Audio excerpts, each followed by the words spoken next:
Okay ji, so we are starting second part of the lecture, that is physical database design. Last week में हमने क्या पढ़ा था? क्या टॉपिक क्या था? सब टॉपिक क्या था? सब टॉपिक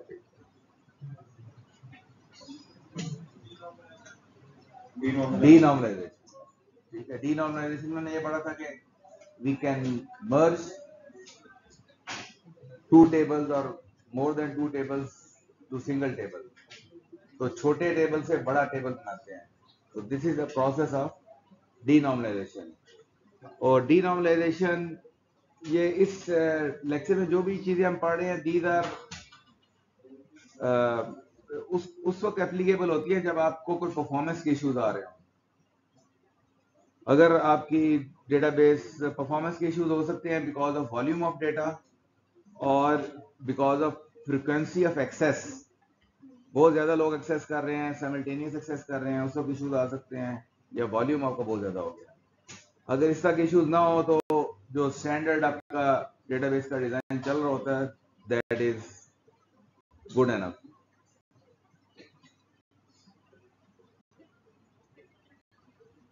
तो आज जो हम टॉपिक पहला जो सेक्शन है, that is regarding partitioning, that we can partition our tables according to the situation. एक टेबल से पार्टीशन भी होगा, इसका मतलब है एक टेबल से टेबल हम ज्यादा कर रहे हैं बाय पार्टीशनिंग दैट. अब होता है कि जब हम पार्टीशन कर सकते हैं तो इन टेबल्स को आप डिफरेंट फिजिकल सर्वर्स पे रख सकते हैं, डिफरेंट मशीन्स पे रख सकते हैं. Those might be located geographically at different locations. तो इस तरह की जो इन्वायरमेंट है, that can be created by good robust DBMS systems. So partitioning is another way of denormalizing. It involves creation of more tables by partitioning a relation into multiple physical tables. अच्छा, partitioning को हम divide करते हैं, horizontal partitioning हो सकती है या vertical partitioning हो सकती है. तो हॉरिजॉन्टल में क्या होता होगा, क्या गैस है आपका?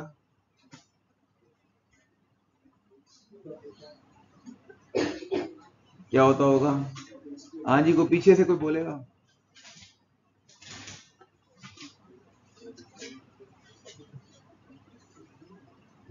आखिरी रो. क्यों भाई, आगे आ जाओ यार, आप तो ऐसे इतना पीछे बैठते हो, नजर ही नहीं आते. आगे आ जगह. क्या गैस है आपका, हॉरिजॉन्टल में क्या होता होगा और वर्टिकल में क्या होता होगा? क्या आइडिया है आपका?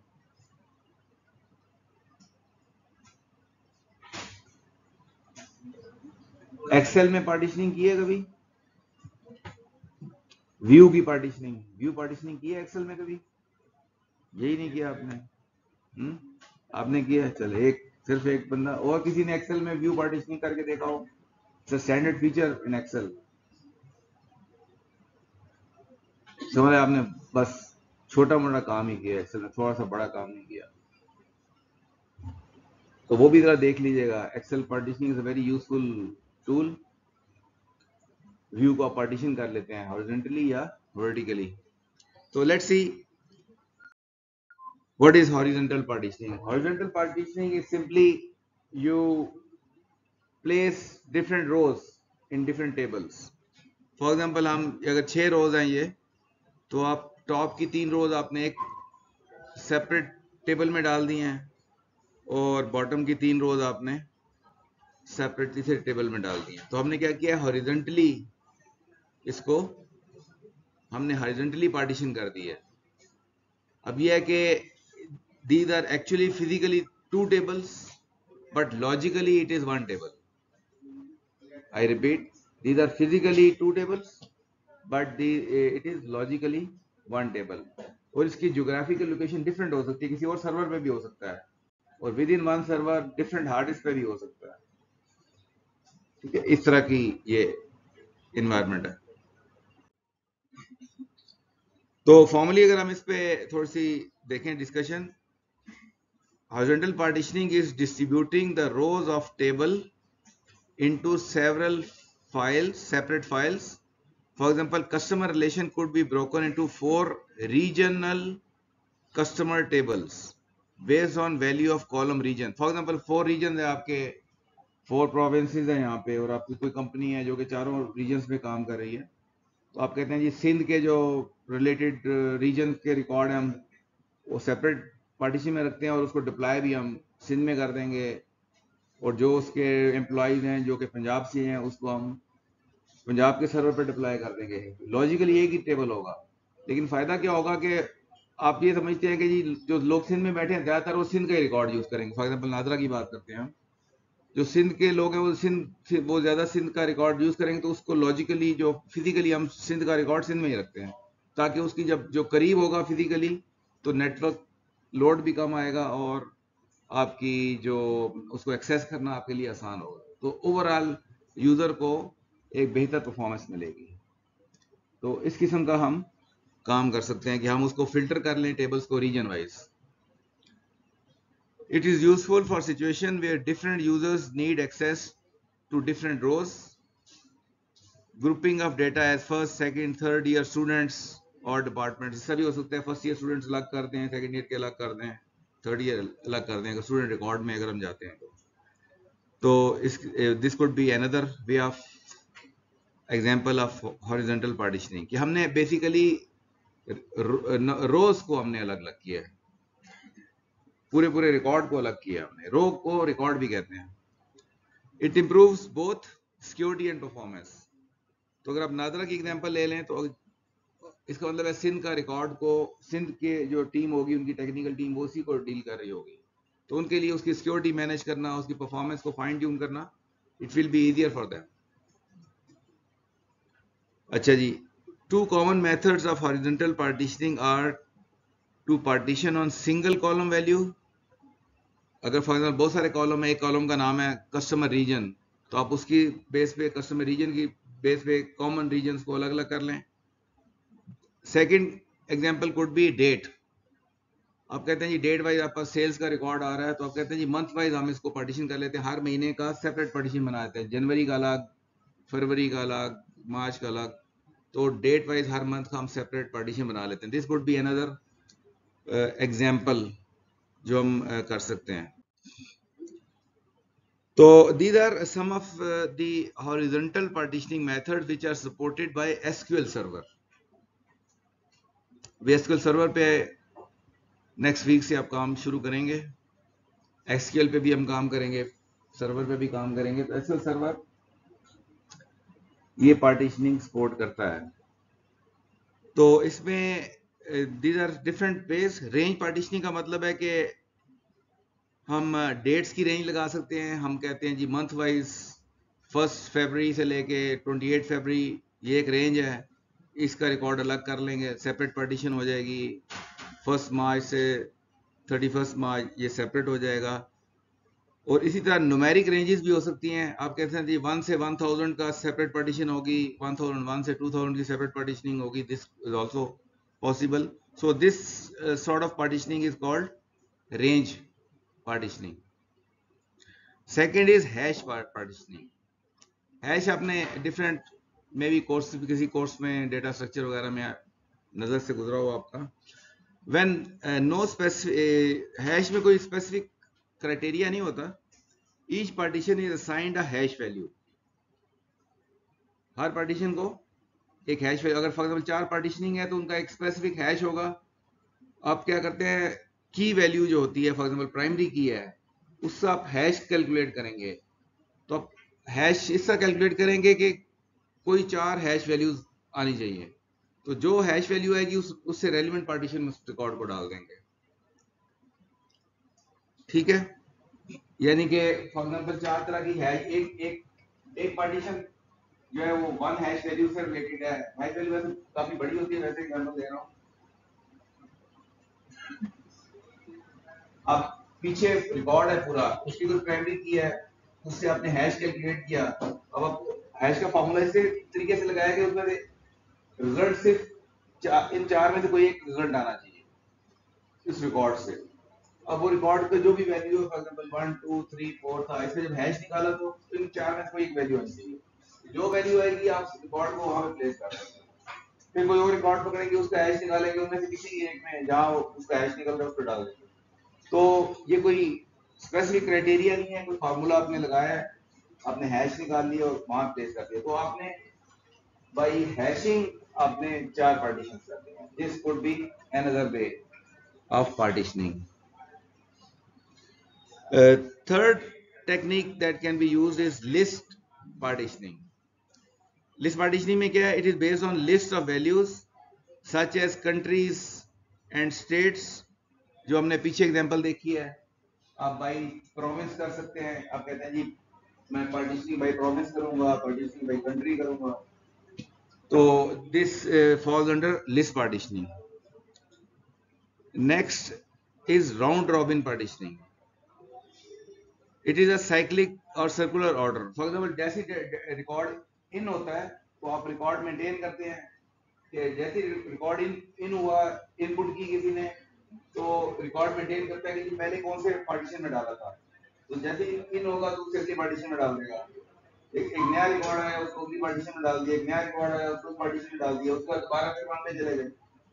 तो आप सीक्वेंशली साइक्लिकली आप डिफरेंट पार्टीशन में डिफरेंट रिकॉर्ड डालते जाते हैं ताकि हर पार्टीशन में इक्वल रिकॉर्ड रहे। तो this is called round robin partitioning.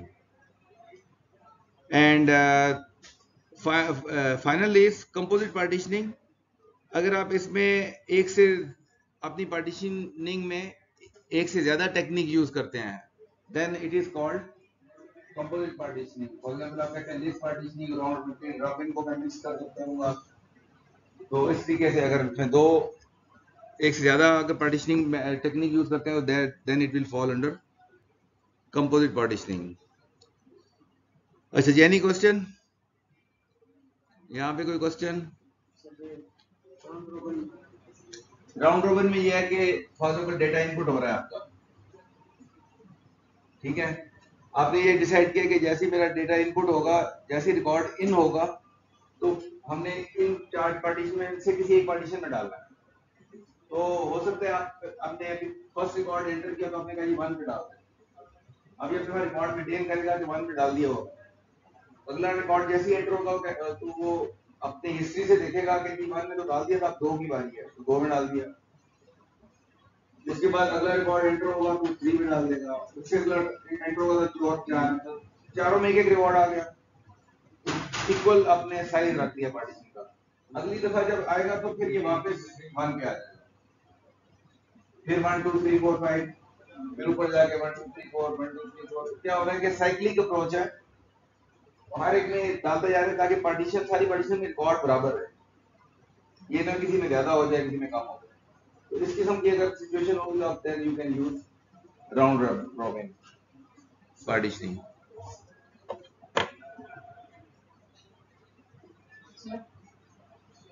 Sir partitioning का हमें जरूरत है?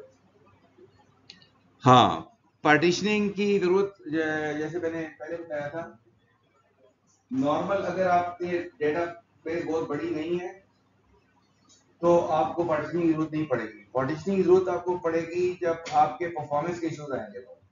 परफॉर्मेंस के इश्यूज हो सकते हैं because of high volume of data और हाई एक्सेस फ्रीक्वेंसी या कंकरेंसी, कंकरेंटली कितने यूजर एक्सेस कर रहे हैं, that again fall under frequency. दो मेजर है, volume of data and frequency of data. अगर यहाँ पे आपके परफॉर्मेंस इश्यूज आ रहे हैं फिर आपको इन मामलात में जाना पड़ेगा, अदरवाइज आपको जरूरत नहीं है। जो स्टैंडर्ड आपने एक नॉर्मलाइजेशन की हुई है 3 NF तक, दैट विल वर्क। ठीक हो गया? Any other question?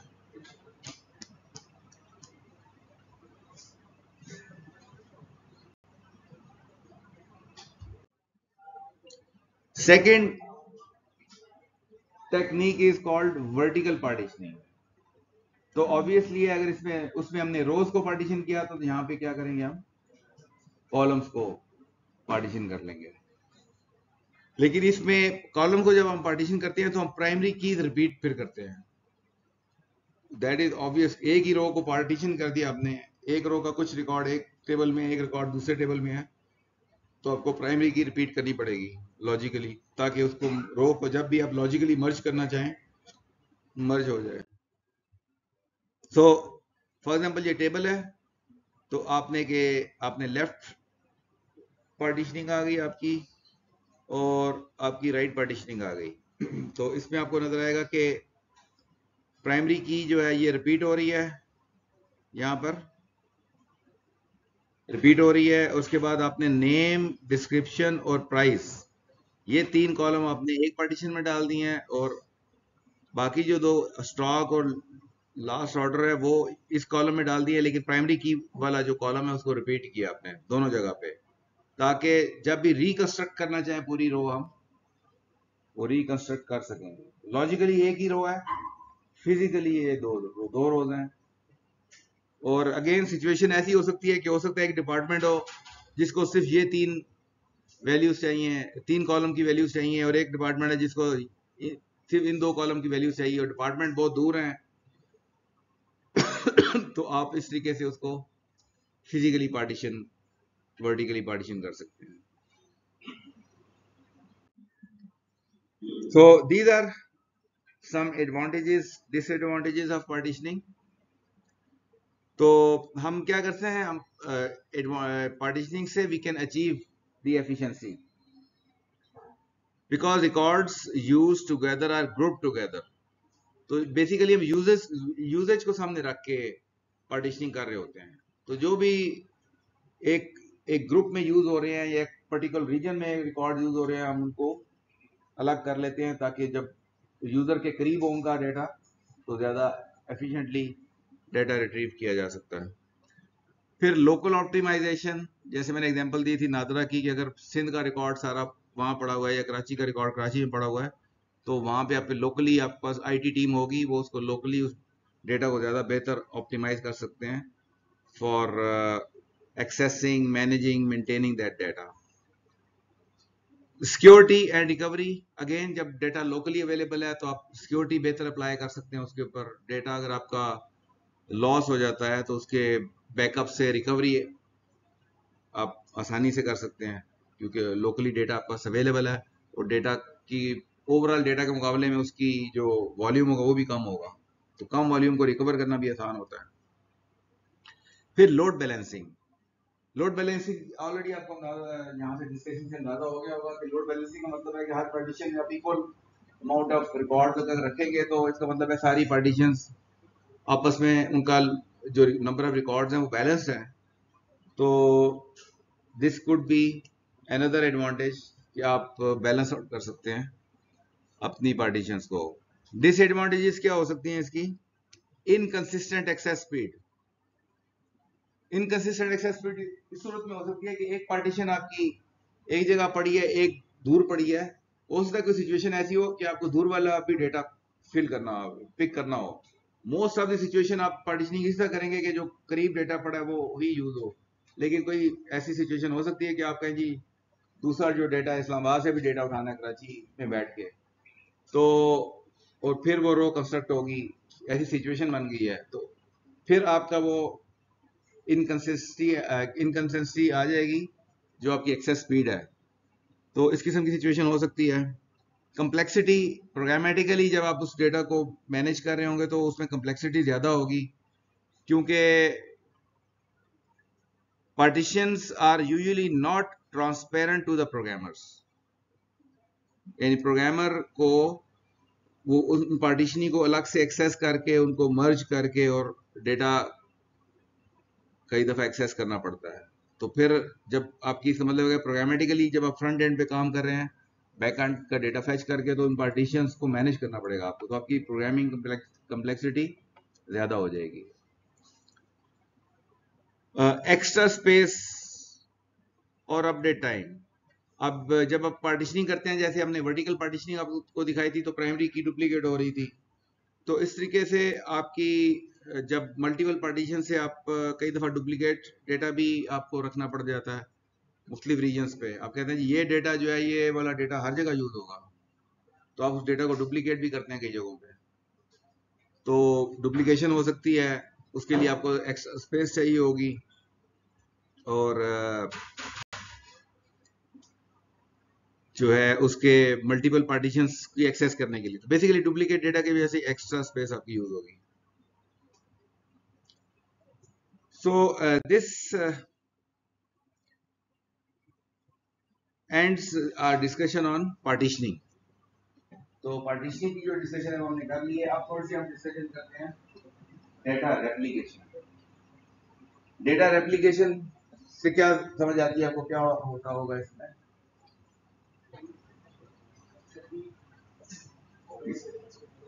जी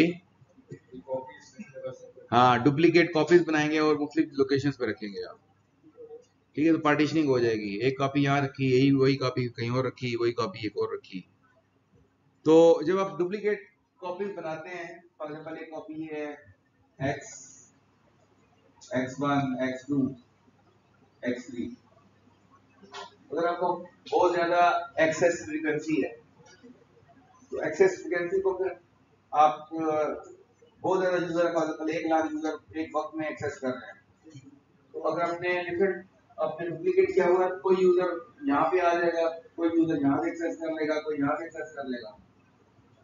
तो आपको क्या होगा कि आप एक्सेस जो आपकी high volume of access frequency को मैनेज कर सकते हैं बहुत इफेक्टिवली अपनी पार्टीशनिंग करके। एक ही रिकॉर्ड हर जगह पड़ा है तो आपकी ये difficult hard separate, server separate है, ये सर्वर सेपरेट है, वो सेपरेट है, तो आपकी नेटवर्क लोड या हार्ड डिस्क के ऊपर जो आपका लोड है वो कम पड़ेगा बाय रेप्लिकेटिंग योर डेटा। इसी तरह अगर आपका डेटा कहीं लॉस हो जाए, डेटा लॉस है, तो आप रिकवर कर सकते हैं उस डेटा से, दोबारा अपनी पार्टीशन रेप्लिकेशन से अपना वो उसकी जो इमेज है क्रिएट कर सकते हैं। तो इस किस्म के फायदे होते हैं डेटा रेप्लिकेशन जब हम करते हैं। So replication is another form of denormalization, purposely storing the same data in multiple locations. Improves performance by allowing multiple users to access same data at same time with minimum contentions. तो ये मैंने example दे दी कि क्योंकि मुख्तलिफ जगहों में पड़ा हुआ है, तो आपको जो हाई फ्रिक्वेंसी रेट है उसको इजीली आप इस तरीके से मैनेज कर सकते हैं। It is best for data that is not updated. ये इंपॉर्टेंट है। वजह यह है कि अगर आपने डेटा, इस किस्म की स्ट्रेटजी उस वक्त ज्यादा इफेक्टिव होती है कि आपको पता है कि रीड ओनली डेटा आपको, आपने अपडेट डेटा नहीं करना, रीड ओनली डेटा फिर तो आपके काम करें तो बहुत ही काम आइडियल है। तो रीड ओनली डेटा होगा आपका। अगर आप डेटा अपडेट हो रहा है तो फिर आपको कॉम्प्लेक्स स्ट्रेटजी बनानी पड़ेगी। अच्छा जी यहाँ पे चेंज हो गया तो एप्लीकेशन में कैसे डुप्लीकेट करेंगे, उस चेंज को कैसे आप प्रोपगेट करेंगे, वो बहुत ज्यादा कॉम्प्लेक्स हो जाता है फिर काम।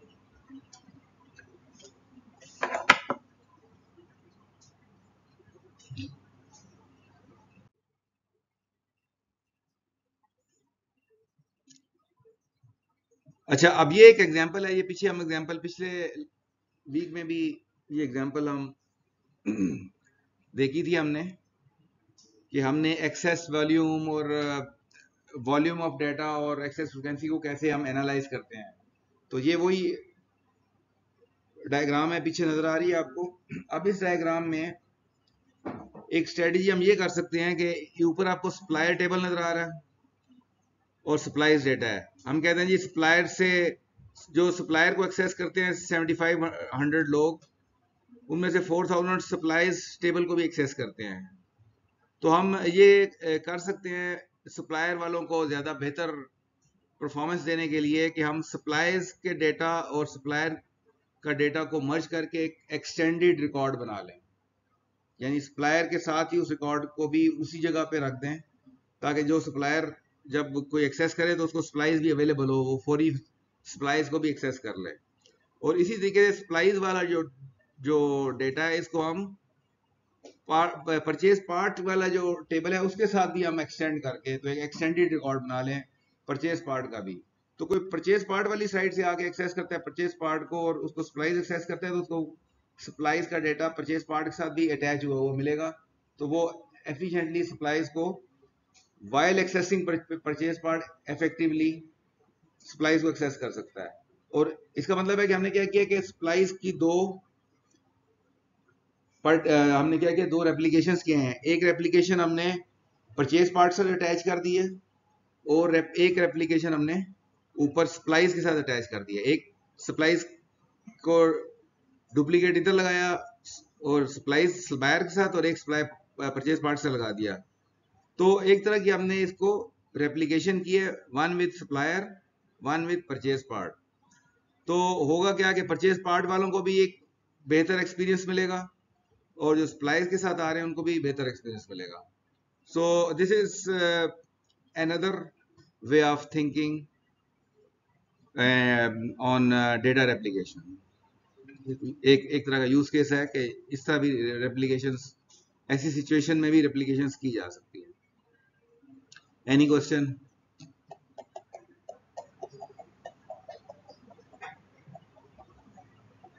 Sir, double-sided arrows in use diagram. In arrows की बात करें, ये पिछले लेक्चर में आप डिस्कस करते हैं, बड़ी डिटेल में डिस्कस करते हैं। इस लेक्चर में ना आपको वैसे वो लेक्चर के साथ मैं वो वीडियो भी डाल देता हूँ लेक्चर की। ये लॉजिकल डेटाबेस डिजाइन में बहुत डिटेल में डिस्कस किया है मैंने। इसमें बेसिकली जो डैश लाइन है ये एक्सेस फ्रीक्वेंसी रिप्रेजेंट कर रही है, ठीक है।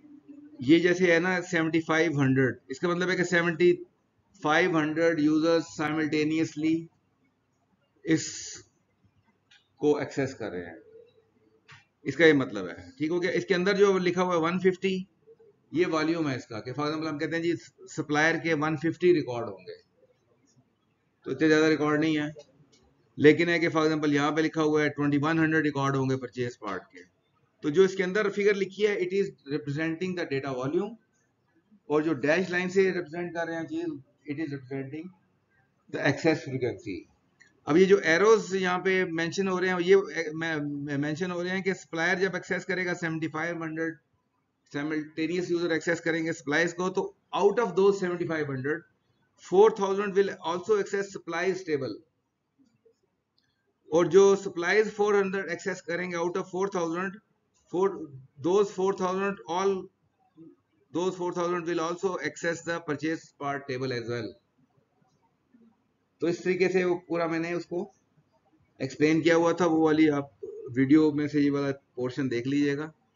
और ये रिवर्स जो नजर आ रहा है इसका मतलब है कि अगर परचेज पार्ट है तो ये 6000 एक्सेस डायरेक्टली कर रहे हैं इसको, 4000 एक्सेस कर रहे हैं थ्रू अपर, जो यहाँ मैंने पीछे छुपाई हुई है वो वहां पे आपको मिल जाएगा। तो टोटल 20,000 एक्सेस कर रहे हैं इसको साइमल्टेनियसली। तो out of 20,000 8,000 are accessing supplies as well, और जो सप्लाईज एक्सेस कर रहे हैं out of those 8,000 7,000 are also accessing supplier table as well. तो ये बेसिकली डिस्कशन है वहां पे, और that discussion is now, that case study is now being used for explaining this scenario of data replication, कि इसमें हम सप्लाईज का टेबल इसको रेप्लिकेट करेंगे विद सप्लायर टेबल, फिजिकली उस रिकॉर्ड के साथ एक्सटेंड करेंगे और परचेज पार्ट साथ भी एक्सटेंड कर देंगे। तो बीच में एक एक्सेस हमारी कम हो जाएगी, तो परचेज पार्ट को जो एक्सेस करें उनको भी बेहतर एक्सपीरियंस मिलेगा बिकॉज ऑफ दिस रेप्लिकेशन, और सप्लायर वालों को भी बेहतर एक्सपीरियंस मिलेगा क्योंकि सप्लाईज यहाँ भी अटैच हुई है, सेपरेटली हमने उसको रेप्लिकेट किया हुआ, तो इनको भी बेहतर एक्सपीरियंस मिलेगा। So this is one of the scenario of replication on this case study.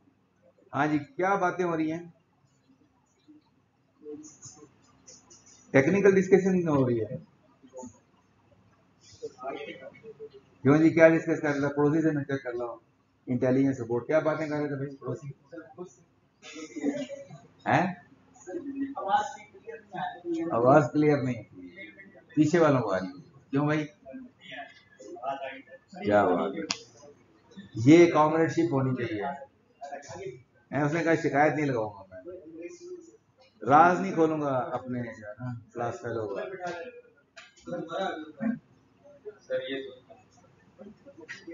ये तुम साथ साथ में बैठा हो, तुम्हें रिएक्शन हो जाता है तुम लोगों को।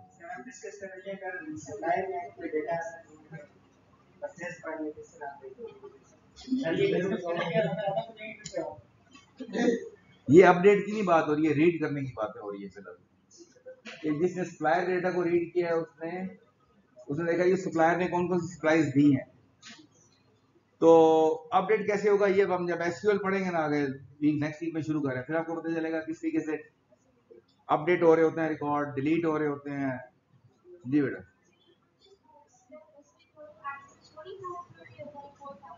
सॉरी बेटा, आपकी आवाज ही नहीं पहुंची यहाँ पे, ये पंखे लगे हुए हैं शायद।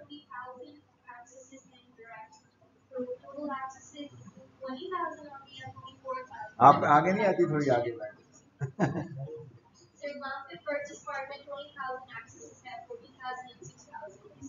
ये 20,000 है, ठीक है।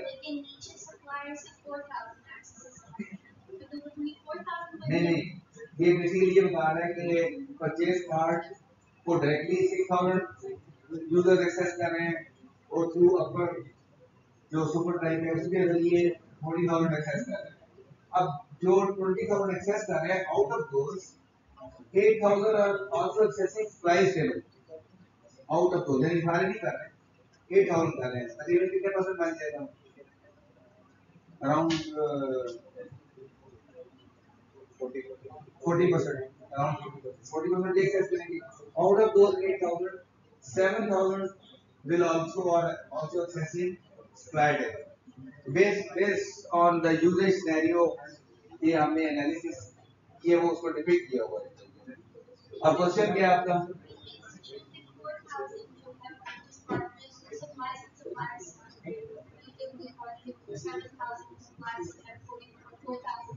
आपकी आवाज में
फिर पीछे जाके बैठ गया।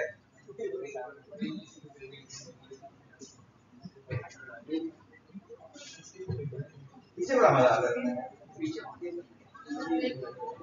वाला करीब में मजा क्या?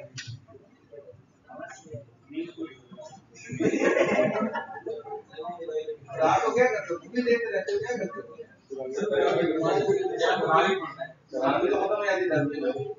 इसके बाद क्या होता है? क्या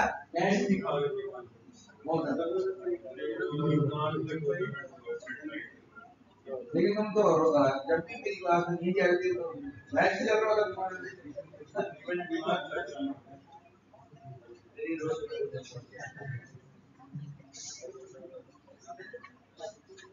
मेरे पास ऑफिस में आना है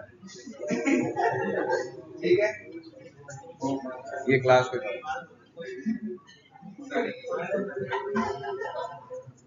क्या हुआ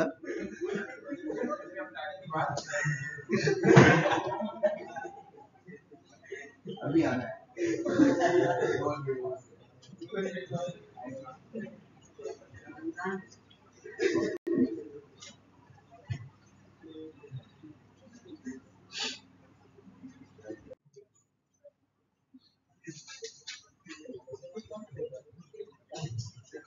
Okay, now some discussion on designing physical database files.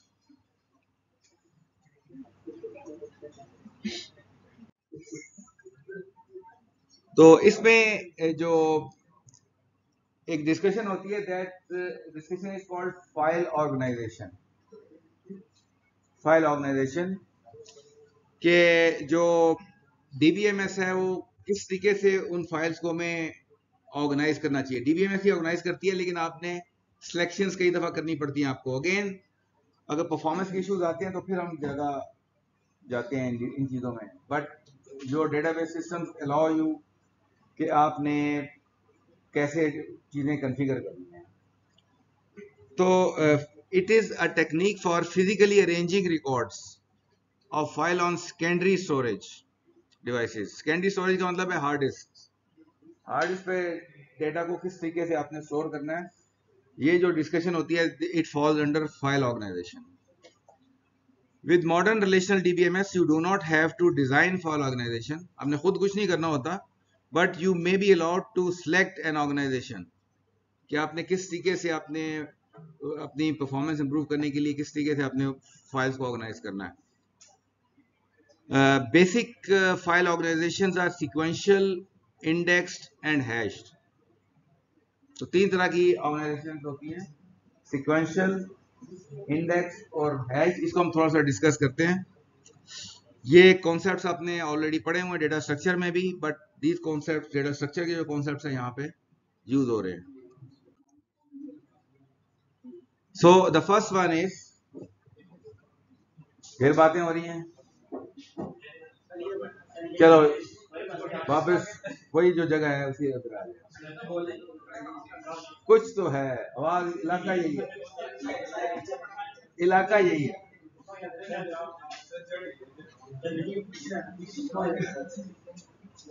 हमारी तो स्पेशल यार पायलट वाली सीट रखी है ये देखो हाँ भाई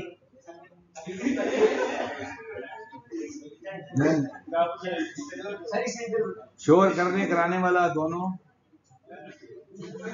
कल्प्रेट है इस कोने में बैठो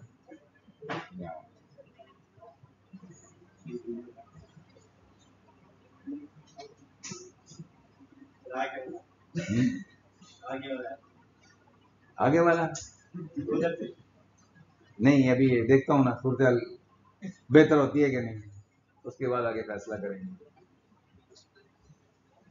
सो first topic is sequential file organisation so storage of record in a file in sequence ordering is to the primary key value अच्छा सीक्वेंशियल में क्या होगा आपने ऑब्वियसली जो आपको डेटाबेस में टेबल नजर आ रहा होता है वो सीक्वेंशियल फॉर्म में नजर आ रहा होता है सारे रिकॉर्ड सीक्वेंस में पड़े होते हैं लेकिन रिकॉर्ड तो सीक्वेंस में पड़े होते हैं तो सीक्वेंशियल रिकॉर्ड्स को अगर आपने उस पर कोई इंडेक्स नहीं क्रिएट करते तो फिर आपको सीक्वेंस में टेबल पड़े रहते हैं अगर आप एक्सेस करेंगे और रिकॉर्ड बहुत ज्यादा है तो आपको सीक्वेंस में रिकॉर्ड को एक्सेस करना मुश्किल होता है यानी आपका टाइम ज्यादा लगता है So to locate a particular record, a program must normally scan the file from beginning until the desired record is located. For example, आपने अल्फाबेटिक ऑर्डर में आपने रखी हुई अपनी फाइल, तो अगर Z सबसे एंड पे आएगा और हो सकता है 1 लाख रिकॉर्ड है, तो Z तक पहुंचने में आपको बहुत टाइम लगेगा, पूरी सीक्वेंशली चलेंगे। अच्छा जी, Z कहाँ से शुरू हो रहा है? फॉर एग्जाम्पल जेबरा है, कोई आपने निकालना है, तो जेबरा किसी रिकॉर्ड में पड़ा हुआ, तो ढूंढने में आप पूरा स्कैन करके नीचे आएंगे, it will take lot of time. तो ये है बहुत बेसिक ऑर्गेनाइजेशन फाइल की डेटाबेसेस के अंदर। तो you start your scanning a file from the first record and you start scanning. तो फॉर एग्जांपल फ्लायर आपने फेच करना है, तो आपने कितने एक्सेसेस होंगी? 1 2 3 4, फोर्थ एक्सेस पे आपको फ्लायर्स मिलेगा, और अगर बहुत ज्यादा रिकॉर्ड है तो आपको और ज्यादा टाइम लगेगा।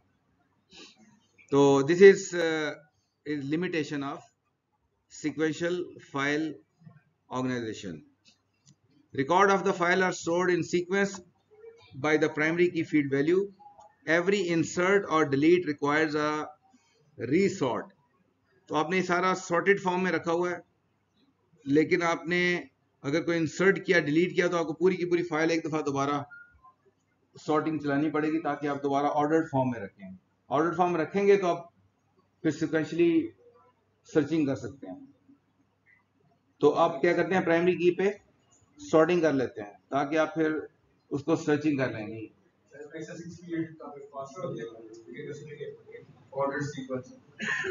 नहीं, एक्सेस स्पीड स्लो होती है ना, क्योंकि आपने एक एक रिकॉर्ड को एक्सेस करके वहां पहुंचना है।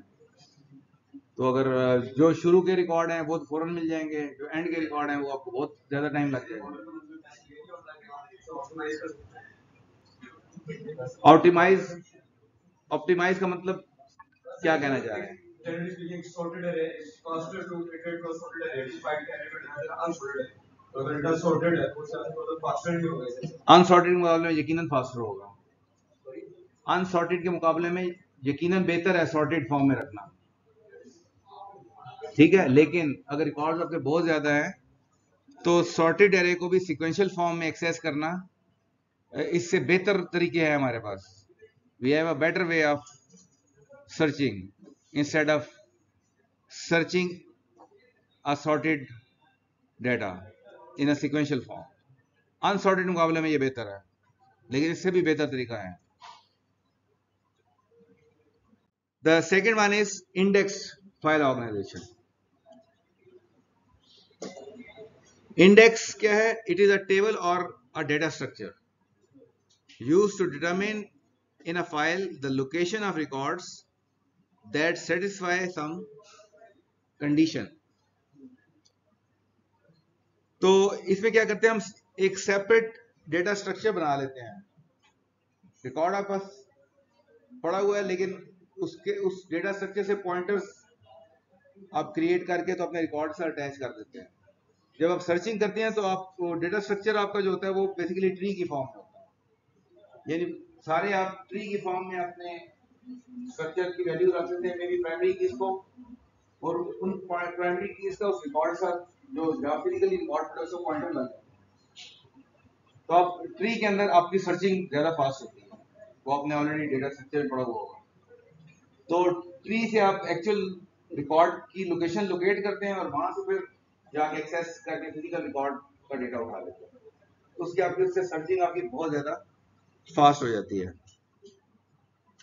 अब इसमें दो तरह के इंडेक्स का कॉन्सेप्ट है। वन इज प्राइमरी की इंडेक्स का कॉन्सेप्ट है, जो हम प्राइमरी की बनाते हैं उस पे हम इंडेक्स क्रिएट करते हैं, और हमें पता है कि प्राइमरी की ऑलवेज यूनिक, प्राइमरी की इज ऑलवेज यूनिक। तो प्राइमरी की बेस पे जब इंडेक्स बनाते हैं तो इंडेक्स का मतलब है कि हम एक अलग से ट्री बना देते हैं, वो सेपरेट स्टोर हुआ होता है।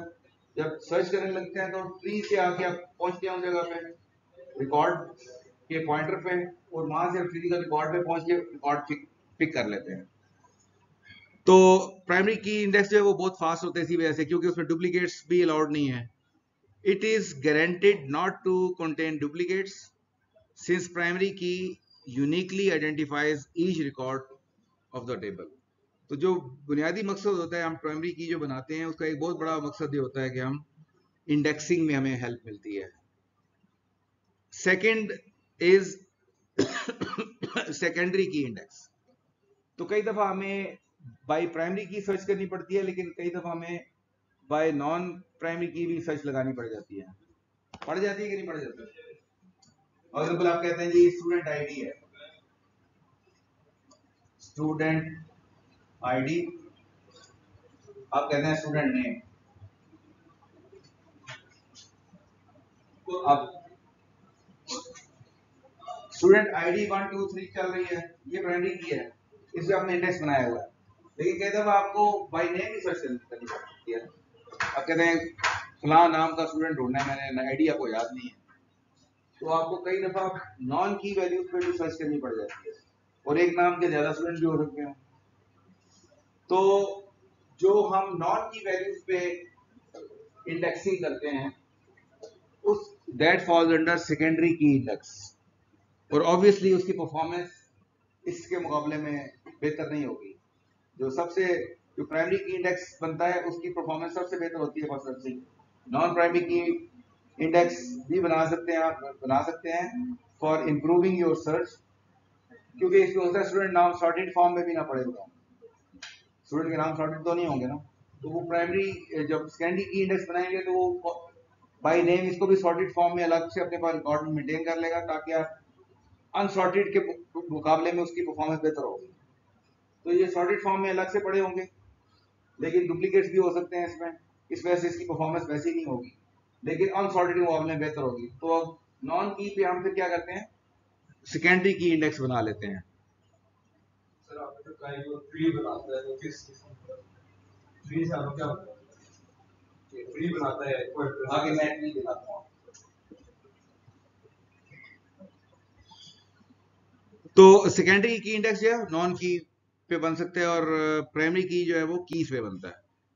इसको हम फॉर्मली देख लेते हैं क्या लिखा हुआ है। It is created on columns other than primary की, कॉलम्स अदर देन प्राइमरी की, and is not necessarily unique, unique नहीं हो सकती values. It can include one और मोर कॉलम्स, इसलिए हो सकता है स्टूडेंट नेम पे भी आप सर्च कराना चाहें, आप स्टूडेंट के मे बी फादर नेम पे फॉर एग्जांपल लगाना चाहते हैं सर्च, तो इस तरह करके कोई और वैल्यूज भी हो सकती हैं। Secondary index are useful for improving the performance of queries. जब क्यूरी करते हैं तो सेकेंडरी इंडेक्स पे जब अगर इंडेक्स क्रिएट किया होगा तो परफॉर्मेंस बेहतर मिलेगी, बजाय इसके कि आप इंडेक्स ना क्रिएट करें। इंडेक्स क्रिएट करने से आपकी, क्योंकि जब इंडेक्स क्रिएट करेंगे तो ये भी वैल्यूज सॉर्टेड फॉर्म में आ जाएंगे, तो आपकी परफॉर्मेंस बेहतर मिलेगी कि आप बिल्कुल सिरे से इंडेक्स क्रिएट ही ना करें उसके मुकाबले में। So there are various kind of indexes. One of the index is called B tree. B tree stands for balanced tree. फिर एक और अप्रोच है जिसे हम बिटमैप इंडेक्स कहते हैं, फिर हैश इंडेक्स हो सकता है, जॉइन इंडेक्स हो सकता है। सो देर आर डिफरेंट इंडेक्स। तो हम देखते हैं ट्री वाला जो आप क्वेश्चन कर रहे थे कि ट्री किस तरीके से, ये अब पीछे से शायद इतना अच्छा नजर ना आए आपको, कुछ इसका भी मुझे लगता है इशू है। इसमें क्या हो रहा है कि यहाँ पे फॉर एग्जांपल आपने जो फर्स्ट एक्सेस है आपकी, आप कहते हैं जी एफ पी और जेड लिखा है, इसका मतलब है कि यहाँ से जब कोई एक्सेस करेगा तो उसको ये पता होगा कि एफ और एफ से पहले वाले जो रिकॉर्ड्स हैं वो उसके लिए उसने यहाँ से पॉइंटर उसको नीचे वाले लेवल पे ले आएगा कि एफ से पहले की वैल्यू जो होगी उसको उसके लिए उसने यहाँ पे आना है, और पी एफ और पी के दरमियान जो वैल्यूज हैं उसके लिए उसने यहाँ पे आना है, और P और Z के दरमियान की वैल्यूज के लिए उसने यहाँ पे आना है। तो आप ये देखें कि जैसे ही आपने फॉर एग्जांपल उसके पास वैल्यू उसकी L है, तो वो यहाँ पे आके पहला एक्सेस उसको ये मिलेगा और सीधा यहाँ पे आ जाएगा। तो आपको इमीडिएट जो सिक्वेंशियली आपने एक एक करके चलना है, वो अब इमीडिएटली आपने यहाँ पे पहुंच गए हैं, L पे पहुंच गए हैं। ठीक हो गया। अब L से आगे आपको पता है कि H वाले सारे ग्रुप में आ गए आप। अब यहां से आपकी जो सर्चिंग होगी वो कम हो जाएगी, तो आपकी वो जो सिक्वेंशियल सर्च है उसके मुकाबले में आपकी जो ट्री में जब सर्चिंग करेंगे तो वो आपकी रिलेटिवली फास्टर होगी। इसको काफी डिटेल में आपने डेटा स्ट्रक्चर में पढ़ा होगा, ट्री का जो फायदा होता है। So leaves of tree are at the same level. Balance tree हम इसको इसलिए कहते हैं कि सारे ट्रीज एक लेवल पे होते हैं. जैसे यहाँ पे नजर आ रहा है आपको थर्ड लेवल पर है. एंड कंसिस्टेंट एक्सेस टाइम होगा इसका क्योंकि एक ही लेवल पर है. Then uses of tree search क्या होता है कि average time to find the desired record is depth of the tree. जितनी उसकी डेप्थ होगी उतना उसका जो एवरेज टाइम होता है वो डेप्थ ऑफ ट्री के बराबर होता है. तो आपकी जो सर्च है वो बहुत ज्यादा ट्री बनाने से, बैलेंस ट्री से आपकी सर्च बहुत ज्यादा बढ़ जाती है, इंप्रूव हो जाती है सर्च स्पीड. हैश को अगर हम देखें तो हैश में this is another way of indexing. तो हैश एल्गोरिथम क्या होता है? It is a routine that converts a primary key value into a relative record number और रिलेटिव फाइल एड्रेस. यानी कि आप कोई इनपुट करेंगे, उससे करस्पॉन्डिंग कोई और आपको आउटपुट मिल जाएगी और वो होगी जहां पे आपने एक्चुअली फिजिकल रिकॉर्ड रखा हुआ है आपने. In hash file organization, the address of each record is determined using hashing algorithm. Records are located non-sequentially as dictated by the hashing algorithm. Example देखें नीचे, example से आपको सही समझ में आएगी. For example यहाँ पे नजर आ रहा है आपको, हमने flyer को ढूंढना है. तो for example, suppose that organization has a set of approximately 1000 employees.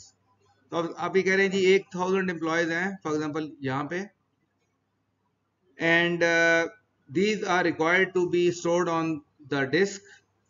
A suitable prime number would be 997. तो इसमें प्राइम नंबर आमतौर से यूज किया जाता है एल्गोरिथम में. तो हमने कहा जी 1000 एम्प्लॉयज हैं, तो हमने जो उसके करीब तरीन छोटा प्राइम नंबर है वो 997 है. तो हमने क्या किया, 997 क्लोज है 1000 के. Now consider the record of employee number 12,396. ये एम्प्लॉयज है जिसका नंबर है 12,396. अब इसको हमने उसमें डेटा में डालना भी है और एक्सेस भी करना है. तो 12 जो उसका की है बेसिकली है, उसकी आईडी है. When we divide this number by 997 तो हमारे पास क्या आंसर आ रहा है? 432 आंसर आ रहा है. तो हम क्या करेंगे कि हम 432 लोकेशन पर 432nd लोकेशन जो है, this record is stored at location 432. तो यहाँ पे आप 432 पे रख देंगे. तो जैसे ही आप की से आप ट्रांसलेट कर रहे हैं टू अ लोकेशन और वहां से वो लोकेशन आप उस लोकेशन पे आप डेटा सेव भी करेंगे और जब आपने रिट्रीव करना होगा तब उसी लोकेशन से आप डेटा को रिट्रीव भी करेंगे. तो इस किस्म का कॉन्सेप्ट है हैश फाइल इंडेक्सिंग का. Third concept is join index. Join index में क्या होता है कि दो टेबल्स हैं, दो टेबल्स को आप ज्वाइन करते हैं. तो ज्वाइनिंग आपको पता है हमेशा वैल्यू पे होती है, वैल्यूज मैच करेंगे तो ज्वाइन क्रिएट होता है. तो यहां पे तीन टेबल हैं. ऑर्डर टेबल है, इसकी अपनी, इसमें ये फॉरेन की आ रही है.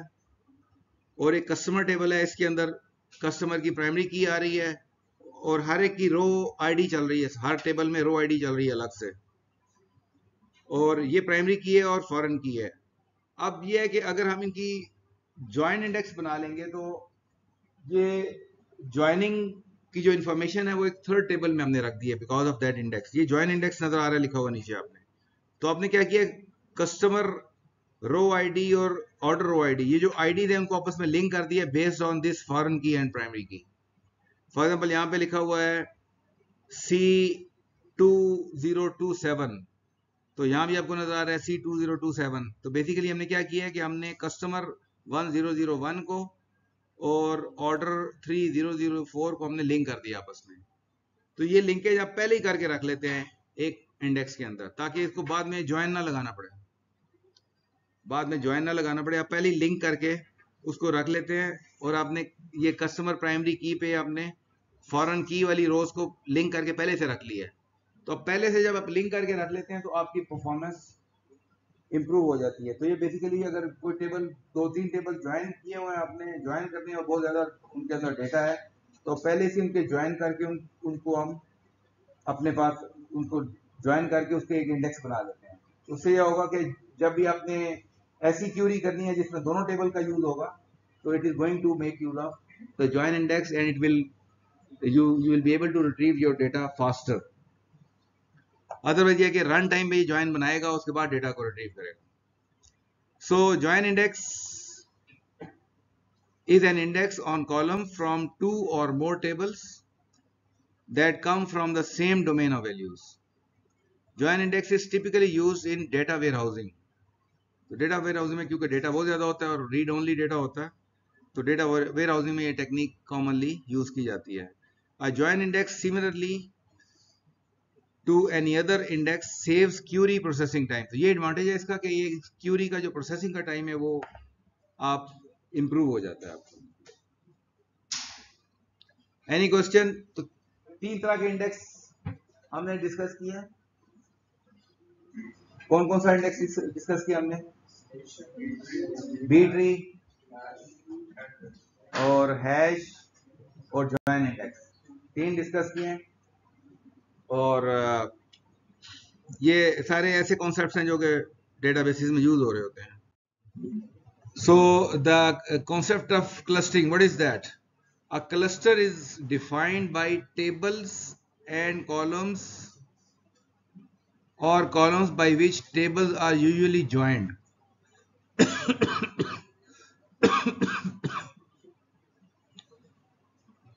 तो इसमें क्लस्टर में क्या करते हैं कि हम जो कॉलम ज्यादा रेलिवेंट होते हैं उनको करीब करीब फिजिकली प्लेस कर देते हैं, या टेबल जो ज्यादा करीब करीब है उनको करीब करीब प्लेस कर देते हैं। It allows adjacent secondary memory space to contain rows from several tables. तो सेकेंडरी मेमोरी की जब भी बात आएगी, we are talking about some hard disk, physical storage. तो जो टेबल साथ साथ यूज होते हैं उनको हम करीब एक एरिया में एक हार्ड डिस्क पे ले आते हैं, या जो कॉलम फ्रीक्वेंटली यूज होते हैं उनको एक कॉलम पे ले एक फिजिकल लोकेशन पे ले जाते हैं। This is basically concept of clustering.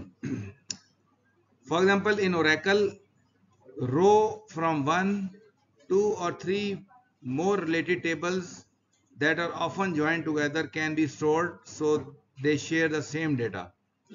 यानी कि टेबल बहुत सारे हैं, एक टेबल है, एक और टेबल है, इस टेबल में कुछ कॉलम है, इस टेबल के कुछ कॉलम्स हैं। हम फिजिकली क्योंकि बार बार ज्वाइन होते हैं कॉलम, तो हम इनको उठा के फिजिकल स्टोरेज लोकेशन पे ले आते हैं, हार्ड डिस्क के ऊपर फिजिकली ये इनको करीब ले आते हैं। कुछ इन्फॉर्मेशन यहाँ से, कुछ इन्फॉर्मेशन यहाँ से। होगा क्या कि जब एक्सेस करेंगे आप, तो क्योंकि इकट्ठे यूज हो रहे होते हैं, ज्वाइन हो रहे होते हैं, तो आपकी एक्सेस बढ़ जाती है। तो this is basically a general idea of clustering. Clustering is a strategy used to increase efficiency of database. इससे क्या होगा? आपकी डेटाबेस की एफिशिएंसी ज्यादा हो जाती है by optimizing physical storage of data to match most common access patterns. तो मोस्ट कॉमनली जो आपके कॉलम या टेबल्स बार बार यूज हो रहे होते हैं, इकट्ठे यूज हो रहे होते हैं, उनको हम इनका एक अलग फिजिकल क्लस्टर बना लेते हैं।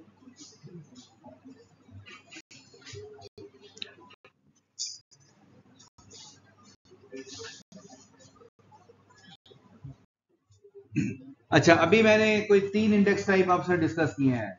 Those are available in Oracle. अगर आप एसक्यूएल सर्वर में जाएं तो आपको नजर आएगा कि there are many more kind of indexes. ये ऊपर मैंने लिंक दिया हुआ है, यहीं से मैं लिंक से उठा के इसको मैंने आपको ये डिस्प्ले किया है। ये आपका होमवर्क है कि you have to look on these different kinds of indexes: hash, memory optimize, non clustered, clustered, non clustered, unique, filtered, spatial, XML, full text. तो बहुत वाइड रेंज है। जैसे डेटा टाइप्स की एसक्यूएल सर्वर की बहुत बड़ी रेंज है, इस साइड के क्लस्टर्स की रेंज भी काफी बड़ी है।